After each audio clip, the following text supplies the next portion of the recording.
வணக்கம். சற்று முன் கிடைக்கப்பெற்ற மிக முக்கியமான செய்தி ஒன்று வெளியாகியுள்ளது.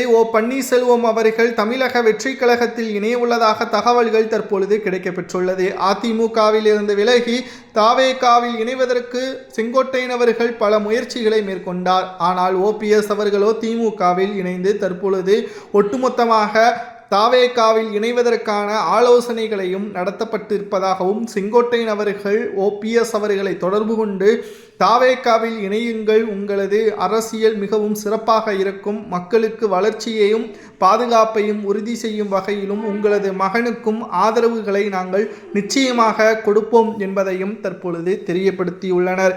அதிமுகவின் அரசியலில் OPS அவர்கள் மறைந்த முன்னாள் முதல்வர் ஜெயலலிதா அவர்களின் மிகவும் நெருக்கமாக விசுவாசியாக இருந்தார்.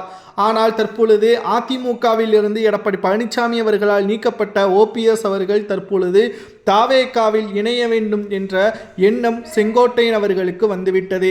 அதிமுகவில் பல்வேறு பிரச்சனைகளும் குழப்பங்களும் உருவாகி பல 35% நிர்வாகிகளும் தொண்டர்களும் தாவேகாவை நோக்கி வருவது ஒட்டுமொத்தமான அரசியல் களத்தில் மிகப்பெரிய ஒரு திருப்புமுனையாக இருந்தாலும் OPS அவர்கள் இல்லாத ஒரு குறை செங்கோட்டையனுக்கு இருக்கிறது.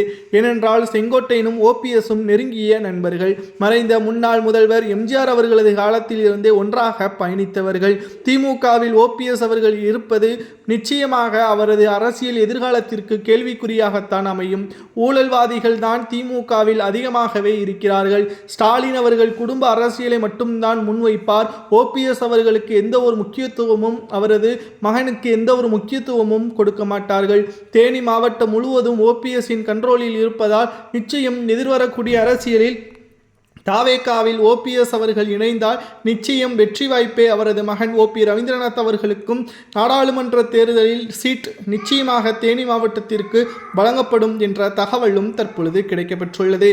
OPS அவர்கள் தற்பொழுது தாவேகாவில் இணைந்தால் நிச்சயம் அவரது MLA பதவியை ராஜினாமா செய்யக்கூடிய ஒரு சூழலும் உருவாகும். OPS அவர்கள் ராஜினாமா செய்தால் நிச்சயம் மீண்டும் தேனி மாவட்டத்தில் போடிநாயக்கனூர் தொகுதியில் போட்டியிட்டால் வெற்றி அடைவது உறுதியா என்பதை மக்களாகிய அதிமுகவின் தொண்டர்கள் ஆகிய உங்களது கருத்துக்களை கூறுங்கள். ஏனென்றால் திமுகவில் OPS அவர்கள் வெற்றியடைந்ததற்கு முக்கியமான காரணமே அதிமுகவின் தொண்டர்கள் தான். செல்லும் இடமெல்லாம் OPSற்கு வரவேற்புகளை அதிமுகவின் தொண்டர்கள் கொடுக்கிறார்கள். தற்பொழுது தாவேகாவில் செங்கோட்டையின் பேச்சை கேட்டு OPS அவர்கள் இணையலாமா?